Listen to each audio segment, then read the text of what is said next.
Okay, so I want to talk a little bit more about the background forces. I was hoping that this is clear, but I'm a little worried that it may not be, and it matters for something we're going to do a little bit later, the collections. So this has to do with the background forces. In a sense, I probably agree with Douglas's message during that discussion, and so this is going to be maybe a different way of saying some of the things that he's already said. The what Katz is talking about with background forces and foregrounds, for that matter, is why somebody commits a particular crime right then, right there, why they commit it. The usual way of explaining these things is through background forces.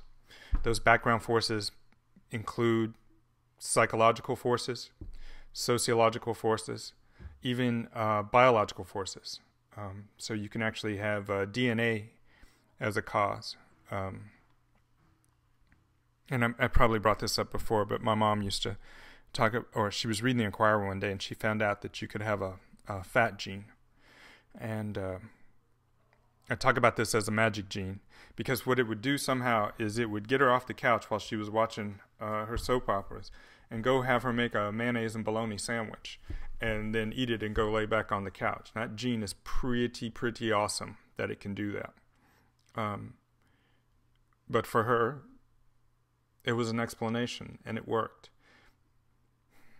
The thing about the psychological explanations and the sociological explanations and the biological explanations is that they appear to be sometimes things. Some people commit crimes who don't have the socioeconomic backgrounds, the exposure to crime, the harsh lifestyle growing up. Some people's parents love them quite well and they commit crimes. Some people have high serotonin levels and commit crimes. Some people have low serotonin levels and commit crimes. Whatever you find as a background force, it turns out to be a sometimes thing. So I'm going to call that a convenience of sorts. And the way that scientific explanation should work is if X is necessary, then it's going to be there every time that Y happens. If you have the necessary and sufficient conditions, then X is going to happen no matter what. It's not a sometimes deal if you have the actual cause. If it is sometimes, that means that there's other things that may be causes as well, or that you don't understand things fully. The background forces, I would argue, are a convenience so that we can maintain the values that we have all along. And so we'll look for something with Susan Smith years ago, whose kids were drowned because she drowned them. Everybody started looking for things. And the first thing you got is that this is a God-fearing, upstanding, small-town America mom who couldn't have done this. But she did do it. And then they found, well, she may have been molested as a child. Well, you know what? A lot of people are molested as children. They don't all then go and kill their own kids. It turns out that that's a sometimes thing. Not only that, some people who actually kill their kids are never molested. So it's a weird thing to see that as a cause. And then some people said, well, her new boyfriend didn't want a family already made because she had 2 kids and he had none. Yeah, that happens all the time. My God, there's adoption. There's things you could do. You could break up and get a different boyfriend. It wouldn't necessarily cause you to do it. So some people have genetic characteristics that seem to be connected to alcohol addiction. Okay, except some people have those same characteristics and aren't alcoholics. Not only that, but those same characteristics exist in places where there's no alcohol. It turns out if you live in a place that has no alcohol, it becomes very difficult to be an alcoholic. Without the social forces that bring those things around, what the hell is DNA to do? The background forces are ways of going back and picking out things in C.J. Jones' life.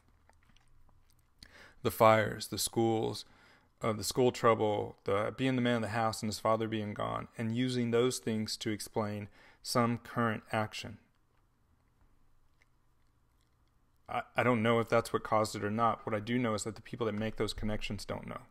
Part of what we're studying here is how people come to know things. And so people go back and pick out background forces and use those things that they've cherry-picked to explain what's going on now. If you had looked at different slices of Susan Smith's life and different slices of C.J. Jones' life, I'm sure Saddam Hussein had touching and kind, warm moments or whatever. You would get different things. But if you pick out just these few things, then it makes it coherent. It makes sense of what happened. And what we're trying to do so often is to make sense. What we're studying in this class is how people make sense with and through the law. And so the background forces become a way that this gets done. Later on, I will have you collect the background forces that other people employ, just so you can get some practice watching this sort of thing happen. That's mostly why we did this. Now, on to the second part. What Katz wants is, or what he suggests is that we look at the foreground. What's in the moment that has you actually committing the crime? What was it? It was, Gakao says, I watched the first Yahoo video clip. This is on the background forces discussion. I believe the background forces to Laura's crime, as already stated, was that he was mentally unstable. Now, that's quite right. Okay, I buy it. But he was mentally unstable all the time. What made him commit this particular crime, this particular day, in just the way he did? And by the way, after he shot her, why did he shoot everybody else around? I mean, you can say, well, that's because you're mentally unstable. But my goodness, there's a lot of mentally unstable people out there. Hell, in Arizona alone, I've spent a little time there. Why didn't they all do what he did? And why did he do it just when he did it? You sometimes, Katz is going to argue, you find yourself getting worked up. You get into a flurry. I was talking with Stephanie about this, about the chat. You can just sort of start chatting yourself into a frenzy. And sometimes with me, I'll get an email that'll bum me out, and I'll write a vicious and vent all my wrath back on the emailer and hopefully not send it. Because a couple hours later, it's like, okay, calm down, cool out. But in the moment, you get going. Katz is trying to figure out, what is it in the moment that we find that gets us going in that direction? Because every time the action happens, we have to get ourselves moving like that. He suggests that we study the foreground for what's there at that time, instead of focusing always on the background. So that's Katz.